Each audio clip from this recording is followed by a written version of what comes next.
Hello आजना आ समूह लग्नना परम आदरणीय परम स्नेही अने प्रातस्मरणीय जेने कही शकाय एवा भोळानाथना मंदिरना सानिध्यमां योजायेला समूह लग्नमा आपणी वच्चे उपस्थित जेमणे 900 थी वधारे दीकरीओना बाप बनीने कन्यादान करवानी तक लीधी छे। स्वर्गस्थ बाबूभाई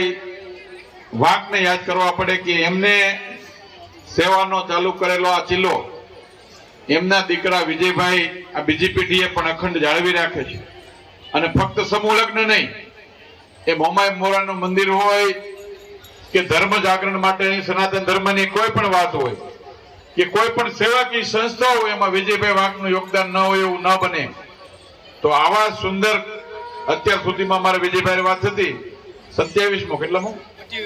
28મો લગ્ન છે। 28 વર્ષથી આ વાક પરિવાર સમૂહ લગ્ન કરે તમે વિચાર કરો 28મો લગ્ન છે અને આજે પણ 8 દીકરીઓને પોતાની દીકરીઓ માનીને કન્યાદાન કરીને વિદાય કરવાના છે એવા વિજયભાઈ વાકને આજે એક વખત જોરદાર તાલીઓ પાડો બેનો બધાય માંડવીન જાનમાં જેટલા આવ્યા ને બધાય તમે બધા અહીંયા છો મહેમાની વિજયભાઈના છો બરાબર ને तो तालियों तो पाड़ो पर जमवानुं होतुं जे आવું મરમર જેમ બે થોડું હાલે જોરદાર તાલીઓ પાડો કોઈ વિજયભાઈ માટે આવી તો નહીં ધીમે ધીમે નહીં જોરદાર વાહ। એટલા માટે આ તાલીઓ મેં પડાવી કે આપણા ઘરે સમૂહ લગ્ન કરવા હોય ને એક સાદો પ્રસંગ કરવો હોય ને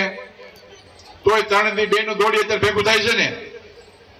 તો આવી રીતે 900 દીકરીઓને આ પ્રસંગો પૂરા કરવા એ નાનું કામ નથી। એટલા માટે આવા સેવાભાવી રત્નો આપણા સનાતન સંસ્કૃતિમાં છે ને એના કારણે આપણું આ ગાડું હાલે। તો વિજયભાઈને હું ખૂબ ખૂબ અભિનંદન આપું છું, શુભકામના પાઠવું છું। આજના આ કાર્યક્રમમાં સાથે ઉપસ્થિત છે મેં કીધું એમ જેમ સમૂહ લગ્નની જ્યોત ને સેવાની જ્યોત વિજયભાઈ જલાવે છે એવી જ રીતે આવનારી પેઢીને પાણીની જરૂર છે અને પાણી માટે પોતે રાત દિવસ સાધુની જેમ ફર્યા રાખે છે। એ જળ સંચયના કામ માટે કામ કરે છે એવા ગીરગંગા પરિવાર ટ્રસ્ટના પ્રમુખ ભાઈ શ્રી દિલીપભાઈ સખિયા એવા અમારા વડીલ મિત્ર હંમેશા ધર્મ જાગરણની કોઈ પણ વાત હોય ત્યારે અગ્રેસર હોય એવા ભાઈ શ્રી ભરતભાઈ દોશી એવા જ આપણી સનાતન સંસ્કૃતિ અને સમગ્ર માલધારી સમાજને આસ્થાની ધામ છે એમની સાથે જોડાયેલા અમારા મિત્ર વડીલ ભુવા બાપા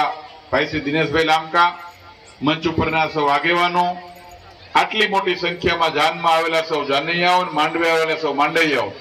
અને આજના પવિત્ર દિવસે જેઓ લગ્ન બંધનમાં જોડાવાના છે એવા સૌ અમારા 8 વાલા દીકરીઓ અને વાલા જમાઈઓ પહેલા તો 8